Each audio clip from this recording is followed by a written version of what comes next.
Assalamualaikum warahmatullahi wabarakatuh.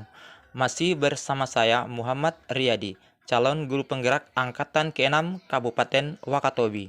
Kali ini dengan tugas 1.4.A.9 aksi nyata modul 1.4 budaya positif. Wassalamualaikum warahmatullahi wabarakatuh.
Juga adalah bapak-bapak yang mengikuti program guru penggerak. Maka pada kesempatan yang baik ini, mungkin dari beliau-beliau ini kita juga bisa mendapatkan banyak ilmu, banyak pengetahuan dari apa yang telah mereka lakukan selama mengikuti kegiatan guru penggerak. Baik, terima kasih teman-teman semua. Saya pikir tadi adalah materi yang sangat bagus di sesi pertama tadi dengan materi 2 yang hebat. Dan bapak dan ibu guru juga adalah bapak guru dan ibu guru hebat yang akan membangun dia ini menjadi insan-insan yang hebat. Di materi berikutnya saya akan mencoba bawakan teori motivasi hukuman dan penghargaan restitusi. Apa sebenarnya motivasi hukuman, penghargaan dan restitusi itu? Mari kita lihat, ada 3 perilaku manusia. Bahwa yang pertama, ternyata manusia itu melakukan sesuatu itu, melakukan sebuah perilaku itu, yang pertama adalah untuk menghindari ketidaknyamanan atau hukuman. Dalam hal ini mungkin siswa kita ketika mereka melakukan sesuatu di kelas, melakukan sesuatu di lingkungan sekolah, di lingkungan pendidikannya, satu motivasi mereka adalah untuk menghindari ketidaknyamanan karena adanya hukuman atau teguran dari pak guru. Itu salah satu dari motivasi. Kemudian yang kedua, perilaku motivasi manusia yang kedua adalah mereka melakukan sesuatu itu untuk mendapatkan imbalan atau penghargaan dari orang lain. Dalam hal ini, kalau di lingkungan sekolah berarti dari gurunya atau dari teman-temannya. Mereka melakukan sesuatu agar dibilang hebat, agar dibilang pintar, agar mereka diberi nilai yang bagus, diberikan pujian oleh gurunya. Dan perilaku berikutnya, ternyata ada perilaku yang lebih baik, yaitu seorang manusia itu melakukan sesuatu itu adalah untuk menjadi orang yang mereka inginkan dan menghargai diri sendiri dengan nilai-nilainya. Jadi dia melakukan itu bukan karena takut dihukum, dia melakukan itu bukan karena ingin dipuji, tapi dia melakukan itu karena dia yakin bahwa kalau dia melakukan itu ada kebaikan yang akan dia dapat dalam dirinya. Dia bercita-cita misalnya menjadi seorang dokter, menjadi seorang guru, maka dia akan melakukan itu demi cita-citanya nanti di masa depan. Bukan karena saat ini agar dia dipuji, bukan saat ini agar dia tidak dihukum oleh gurunya. Itu adalah salah satu 3 motivasi perilaku manusia. Selanjutnya, hukuman, konsekuensi, dan restitusi. Hukuman bersifat tidak terencana atau tiba-tiba. Anak atau murid tidak tahu apa yang akan terjadi dan tidak dilibatkan. Hukuman bersifat satu arah dari pihak guru yang memberikan hukumannya, dan murid hanya menerima suatu hukuman tanpa melalui suatu kesepakatan atau pengarahan dari pihak guru, baik sebelum atau sesudahnya. Hukuman yang diberikan bisa berupa fisik maupun psikis. Murid akan disakiti oleh suatu perbuatan atau dihukum oleh kata-kata. Oke, jadi hukuman ini bersifat tidak terencana atau tiba-tiba. Ketika anak melakukan kesalahan, kita langsung memberikan hukuman kepada anak. Dan yang menerima hukuman itu biasanya adalah anak saja, tanpa sebelumnya ada kesepakatan bahwa jika kamu melakukan ini, saya akan hukum. Nah, kadang-kadang kita melihat anak itu melakukan sesuatu, kita merasa itu adalah sesuatu yang salah, langsung kita hukum. Kemudian konsekuensi. Apa yang dimaksud dengan konsekuensi? Konsekuensi itu bedanya dengan hukuman adalah konsekuensi itu sudah terencana atau sudah disepakati sebelumnya, sudah dibahas dan disetujui oleh murid dan guru. Misalnya, ketika anak terlambat di sekolah, ada konsekuensi yang tidak terima. Misalnya sebelumnya, seperti tadi sudah dibahas di materi pertama, ada kesepakatan kelas, ada kebajikan universal yang sudah dibangun dalam sebuah kesepakatan bersama. Maka konsekuensi itu bisa diberikan kepada seorang anak karena sudah disepakati atau sudah dibahas atau sudah disetujui bersama murid dalam hal ini.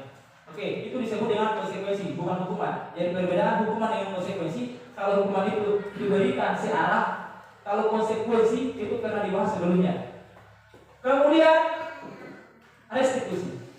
Restitusi adalah proses menciptakan kondisi bagi murid untuk memperbaiki kesalahan mereka, sehingga mereka bisa kembali pada kelompok mereka dengan karakter yang lebih baik. Ini berbeda lagi dengan hukuman dan konsekuensi. Ada perlakuan yang diberikan kepada anak, tapi bukan hukuman, bukan konsekuensi. Dia namanya adalah restitusi. Restitusi juga merupakan proses kolaboratif yang mengajarkan murid untuk mencari solusi atau masalah mereka. Jadi proses restitusi ini adalah proses kolaboratif untuk mengajarkan murid itu mencari solusi akan masalah mereka. Kalau dia terlambat, kita cari solusinya bersama. Kenapa dia terlambat dan bagaimana besoknya supaya dia tidak terlambat lagi. Oke, dan membantu murid berpikir tentang orang seperti apa yang mereka inginkan dan bagaimana mereka harus memperlakukan orang lain. Itu menurut Charles Sombose tahun 1996. Jadi ada perbedaan antara hukuman, konsekuensi, dan restitusi. Perlakuan terhadap anak yang mirip-mirip, yang mungkin kita anggap itu adalah pembinaan supaya anak itu menjadi lebih baik, kita berikan hukuman, atau kita berikan sebuah konsekuensi, atau malah kita berikan restitusi. Dalam hal ini yang paling baik adalah kita memberikan restitusi kepada anak. Oke. Kita bisa melihat perbandingan dalam tabel berikut. Anak yang diberikan hukuman itu, kita akan membuat anak itu menjadi identitas gagal. Ada identitas gagal yang dilakukan jika diberikan hukuman. Yaitu yang pertama, sesuatu yang menyakitkan harus terjadi. Mungkin ada anak itu akan merasa tersakiti. Kemudian dengan hukuman, anak menjadi tidak nyaman untuk murid atau kepada anak itu dalam jangka waktu yang panjang. Ketika anak yang dihukum mungkin biasanya menjadi dendam, menjadi merasa seperti apa kepada gurunya. Wah, guru itu kemarin dia hukum saya, awas ya, jaga nanti di jalan. Itu ketika anak itu kita berikan hukuman. Kadang-kadang seperti itu. Yang mudah-mudahan di kelas-kelas kita, di sekolah-sekolah kita tidak ada yang anak-anak yang berpikiran seperti itu. Kalau konsekuensi yang perbedaannya kalau pada hukuman itu sesuatu itu menyakitkan harus terjadi, itu konsekuensi sesuatu itu harus terjadi. Mungkin sebentar akan ada perbandingannya. Nah, kalau kita berikan restitusi, kalau pada restitusi sesuatu itu merupakan restitusi itu merupakan pilihan. Kemudian kalau pada hukuman tidak nyaman untuk murid dalam jangka waktu yang panjang, kalau dalam kalau ketika berikan konsekuensi itu muridnya itu tidak nyaman hanya dalam jangka pendek saja. Jadi misalnya konsekuensi itu seperti apa ya? Ketika dalam pelajaran olahraga, misalnya ada anak yang terlambat, kemudian anak itu mungkin karena terlambat tidak mengikuti mungkin beberapa gerakan-gerakan olahraga, konsekuensinya dia harus disuruh beberapa kali lari keliling lapangan supaya mungkin teman-temannya sudah keringatan, dia baru datang. Nah, itu adalah konsekuensi. Ya seperti yang dimaksud dengan konsekuensi. Tapi kalau datang kemudian dihukum, dimarahi, dibentak dan sebagainya, itu merupakan hukum. Nah, kemudian dalam hukuman itu korban mendapatkan, kita berpikir korban itu dianggap sudah mendapatkan keadilan. Tapi kalau dalam konsekuensi korban bisa saja diabaikan. Dalam restitusi korban mendapatkan ganti. Dan selanjutnya pada hukuman murid atau anak akan tersakiti. Kalau konsekuensi murid atau anak dibuat tidak nyaman. Kalau pada restitusi, jadi kalau konsekuensi itu anak merasa tidak nyaman. Kalau ini merasa tersakiti, ini merasa tidak nyaman, mungkin malu dengan teman-temannya dan sebagainya. Kalau pada restitusi, murid atau anak itu akan mendapatkan penguatan. Jadi yang kembali kepada kelompoknya, dia sudah merasa lebih baik. Dan ini mungkin yang harus dipahami, dalam hukuman itu anak itu membuat anak itu dalam istilahnya di sini identitasnya gagal. Kita sebenarnya anak yang diberikan hukuman itu kita menciptakan sebuah identitas gagal kepada anak itu. Tapi kalau memberikan konsekuensi dan restitusi, maka dia sebenarnya kita buat anak itu dalam menjadi identitasnya sukses. Oke, mungkin sebentar nanti kita akan diskusikan seperti apa yang dimaksud dengan identitas gagal dan identitas sukses ini. Oke, kemudian dalam hukuman perilaku pasif agresif itu meningkat. Jadi kadang-kadang ada anak yang oleh orang tuanya mungkin diberikan hukuman oleh orang tuanya karena tidak pulang, kemudian ditutup pintu, tidak diberikan makan dan sebagainya. Kadang-kadang anak itu malah menjadi agresif ya, akan tumbuh mulai. Kemudian pulang ke rumah, misalnya apa yang mau timang kan? Itu adalah salah satu dampak dari kejadian hukuman kepada anak. Nah, kalau konsekuensi anak kumpul yang mau karena ya kemana? Bukan seperti itu. Misalnya kalau ada anak yang tidak pulang, ada orang kamu desa kemarau, kalau misi kemarau, nah karena dia terima. Nah, itu adalah konsekuensi ketika dia tidak pulang seperti itu. Kemudian penguatannya hanya bertahan dalam jangka waktu yang pendek. Kalau dia restitusi, kalau kita berikan restitusi, maka perilaku anak tadi yang dari identitas gagal ini kita bisa menjadikan identitas sukses karena dengan restitusi masalahnya dia akan terpecahkan. Kemudian kalau hukuman sistem tidak akan berjalan bila murid tidak takut. Kalau kita memberikan hukuman itu dalam hukuman itu sistem tidak akan berjalan bila murid tidak takut. Kalau konsekuensi memerlukan monitoring dan supervisi terus menerus dari guru. Nah, kalau kita berikan restitusi, murid belajar bertanggung jawab untuk perilaku, bertanggung jawab sendiri. Kemudian berlaku hanya pada sebuah institusi, tidak berlaku pada kehidupan yang nyata. Itu untuk hukuman. Dan hukuman itu hanya berlaku untuk sebuah institusi saja. Perlakuan itu. Kemudian kalau konsekuensi membantu penerapan mengikuti peraturan dalam masyarakat. Dan selanjutnya fokus pada pemecahan masalah dalam jangka waktu yang panjang. Ini seperti apa ya contohnya yang ini? Dalam hukuman misalnya seorang pengendara motor kayak gitu yang ditangkap. Nah, karena dia sebelumnya dia sudah diberikan hukuman tidak membawa helm, dia diberikan tilang, diberikan denda. Mungkin pada saat itu dia bukan membuat dia sebenarnya untuk berlaku lebih baik. Pasti berikutnya itu, di sebelah sana ada sweeping, saya belok sana. Sebenarnya dia bukan membuat dia untuk menjadi yang lebih baik, tapi sebenarnya membuat dia apa ya namanya ya? Menghindari hukuman seperti itu. Benar. Tidak membudaya dalam diri. Tidak membudaya dalam dirinya ya. Kalimat-kalimat yang bagus dari Bapak dan Ibu. Kemudian kalau dalam hukuman biasanya kalimatnya begini. Peraturannya adalah ini dan kamu harus begini. Kalau disiplin kita mungkin bisa melakukan kalimat seperti ini. Apa peraturannya? Mampukah kau melakukannya? Kemudian setelah itu terima kasih. Kalau pada institusi kita bisa pertanyaannya bisa kita katakan seperti ini. Apa yang kamu yakini? Apa yang bisa kamu lakukan untuk memperbaiki masalah ini? Anak itu diajak untuk berdialog, berdiskusi untuk menemukan kembali masalahnya dalam diri. Kembalikan kepada diri. Terima kasih banyak. Untuk hukuman murid atau anak itu akan membenci peraturan. Murid anak akan menjadi membenci peraturan kalau kita berikan hukuman. Kalau konsekuensi murid anak menghormati peraturan, kalau restitusi murid atau anak menghormati diri dan orang lain. Kemudian hukuman itu sifatnya negatif, kalau konsekuensi netral, kalau restitusi positif. Dalam hukuman ada kalimat begini, awas kalau dilakukan lagi ya nanti awas. Biasanya seperti itu. Itu adalah kalimat-kalimat untuk memberikan hukuman kepada kita.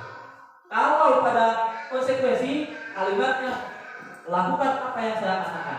Nah kalau restitusi jadi harus lagi kalimatnya. Apakah hal ini yang sesungguhnya ingin kamu lakukan? Nah, bahasanya tipis kan? Dengan kalimat yang halus. Kemudian kalau hukuman modelnya beri paksaan. Kalau konsekuensi stimulus respon. Kalau restitusi itu teori kontrol. Selanjutnya, kalau hukuman mendorong untuk menyalahkan diri.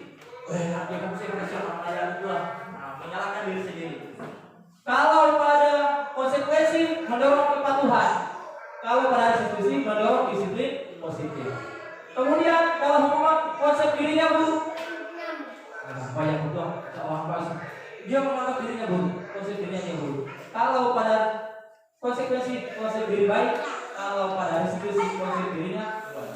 Kemudian berikutnya murid atau anak belajar menyembunyikan kesalahan. Kalau anak yang kita berikan yang kita biasakan diberikan hukuman, biasanya anak itu akan belajar menyembunyikan kesalahannya karena takut hukuman, takut ketidaknyamanan. Kemudian kalau pada konsekuensi murid atau anak belajar dan taat peraturan. Selanjutnya kalau restitusi murid atau anak belajar menyelesaikan masalah. Selanjutnya hukuman mencoba mengontrol anak dengan muatan negatif atau membayar impas kesalahannya. Biasanya mengontrol anak dengan perbuatan negatif. Dia akan bayar, maksudnya kalau apa yang kau lakukan harus bayar seperti itu. Kalau konsekuensi mencoba mengontrol anak dengan perbuatan positif. Restitusi anak akan paham bahwa dirinya sendirilah yang akan memegang kendali kontrolnya. Seperti yang di sisi pertama tadi, ketika diberikan disuruh mengepakkan tangan dan bukannya kita sendirilah yang menentukan apakah kita mampu untuk mengontrol kepelan tangan kita untuk membuka atau melepaskan. Selanjutnya dampaknya pada murid kalau hukuman, murid itu biasanya akan merasa marah, merasa bersalah, rendah diri dan mengasingkan diri. Kalau kita berikan konsekuensi, maka murid biasanya akan kehilangan hak, waktu jeda, seorang diri, time-out dan penahanan. Selanjutnya, tapi kalau pada institusi, murid atau anak tidak kehilangan waktu, namun bersemangat untuk memperbaiki diri. Kemudian kalau hukuman tiba-tiba tidak diharapkan atau sangat melukai, kalau konsekuensi dia sudah ketahui sebelumnya dan kemudian masuk akal. Untuk restitusi berupa undangan untuk mengadakan restitusi. Kemudian kalau hukuman dibuat oleh guru, kalau konsekuensi dibuat guru dan murid, tapi kalau restitusi anak sendiri yang membuat kesepakatan. Selanjutnya kalau pada hukuman menyakitkan atau guru menjalani konsekuensi dengan menyalahkan, atau mengkritik, menyindir, merendahkan, kalau konsekuensi membantu guru menyatakan peraturan, melakukan peringatan dan menerapkan konsekuensi. Kalau pada restitusi menguatkan, guru menyebutkan keyakinan kelas, membimbing kerangka acuan, berpikir restitusi murid atau anak. 17 menit. Oke. Mungkin dari apa yang tadi telah saya paparkan, ada yang bisa kita diskusikan, ada masukan dari teman-teman. Saya persilakan. Dari ibu guru saya belum dengar suaranya. Ada Pak Guru satu Guru. Pak guru saya. Oke, terima kasih. Jangan paksakan kita seperti itu. Terima Jangan buat ibu guru tidak nyaman. kasih atas kesempatan yang diberikan kepada saya. Kita tutup saja. Apa yang saya merupakan pertanyaan tentang hal-hal yang saya alami dan saya lakukan setiap hari di kelas. Di kelas saya itu sekitar sudah memiliki 2 bulan ini. Setelah satu kali pertemuan saya memaparkan materi, anak-anak itu kalau saya masuk ke dalam kelas, yang saya temukan adalah mereka itu sudah menggunakan sepatu dan berdiri di atas kursi dan memberitahu saya untuk bermain. Dan ini permintaan dari mereka. Dan yang bisa menjawablah baru bisa duduk. Pertanyaan saya, apakah hal ini merupakan hukuman atau tidak? Ya. Kemudian yang kedua, ada permasalahan yang salah di kelas. Ada seorang anak siswa saya itu masalah membaca lancar sekali, tapi kemudian bergaul dengan bahasa Indonesia, tapi saya suruh menulis tidak tahu. Saya tanya tidak menjawab.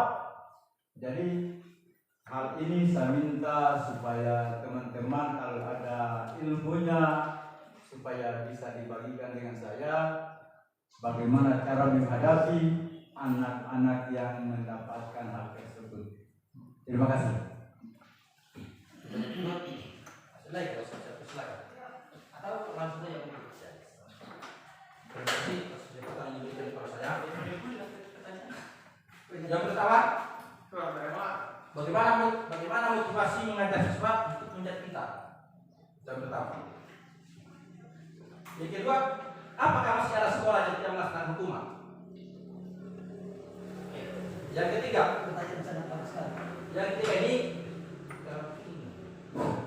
yang ketiga ini berdasarkan pengalaman saya. Itu hukuman tidak jadi masalah, yang penting kita komitmen dengan siswa. Saya itu hukuman hanya berlaku pada matematika. Siapa mendapat nilai merah, ada hukumannya.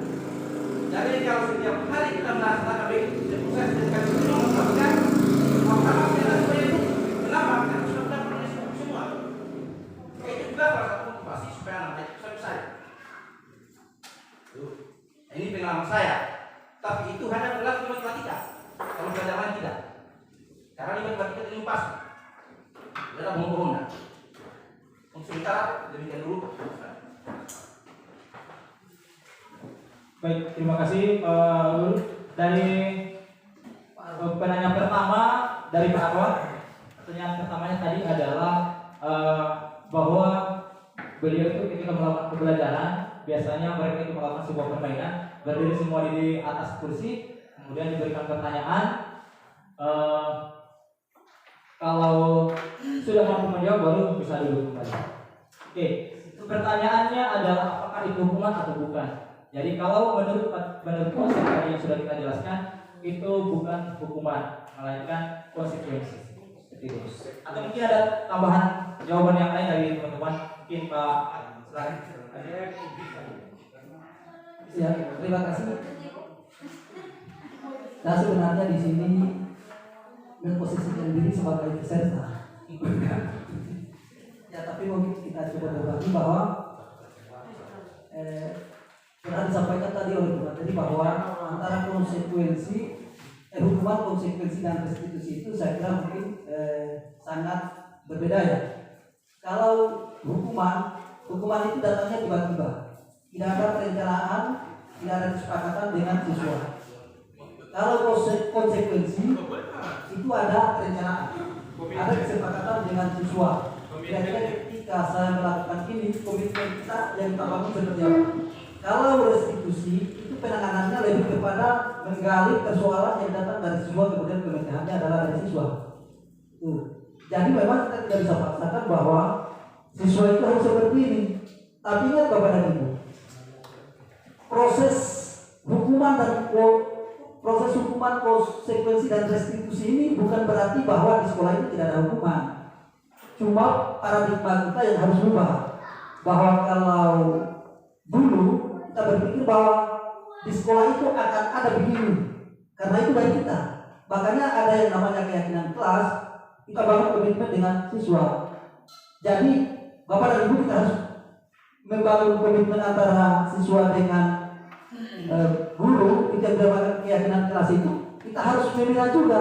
Jangan sampai itu masuk di konsekuensi. Sementara harapan kita adalah masuknya di restitusi. Seperti itu Bapak dan Ibu. Jadi terkait tadi dengan pertanyaannya Pak Arwa, itu memang sudah ada kesepakatan dengan siswa bahwa sebelum kita mulai pelajaran, maka siswa itu berada dalam posisi berdiri. Siapa yang menjawab pertanyaan, maka dia yang akan duduk. Nah, persoalannya Bapak dan Ibu, jangan sampai siswa itu tadi tidak bisa menjawab, maka itu akan menjadi sebuah ketidaknyamanan. Nah, bisa jadi dia akan muncul sebuah hukuman. Nah, itu yang harus kita pikirkan, bahwa kira-kira jedahnya atau proses itu seperti apa juga merasa siswa tidak merasa nyaman, sehingga dia tidak punya keinginan lagi untuk mengikuti proses pembelajaran selanjutnya. Saya kira mungkin dari saya seperti itu. Lebih dan kurangnya mohon dimaafkan. Assalamualaikum warahmatullahi wabarakatuh. Terima kasih Pak Ahmad. Tadi demikian jawaban tadi dari kami, dan ditambahkan tadi oleh Pak Ahmad bahwa kita hanya menjaga ketidaknyamanan pada diri siswa ketika anak itu kemudian tidak bisa menjawab pertanyaannya, dia akan berdiri sepanjang hari, dan itu tentu akan membuat dia menjadi tidak nyaman. Nah, mungkin ada solusi lain yang mungkin bisa tambahkan sedikit dengan tadi. Ya, terima kasih.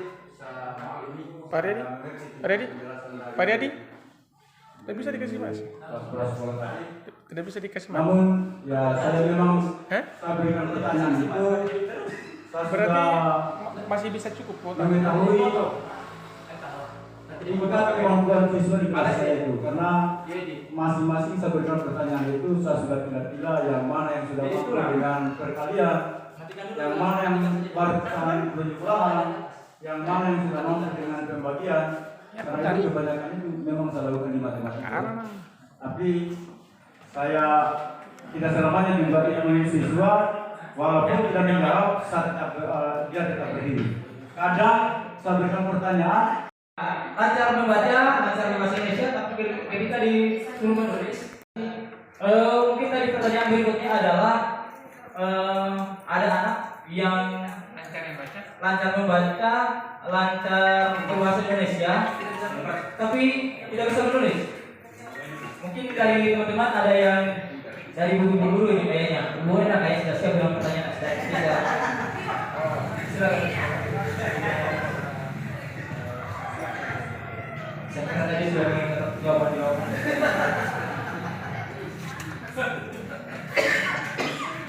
Nah, dari pemateri pertama mungkin ada jawaban. Pertanyaannya adalah ada anak yang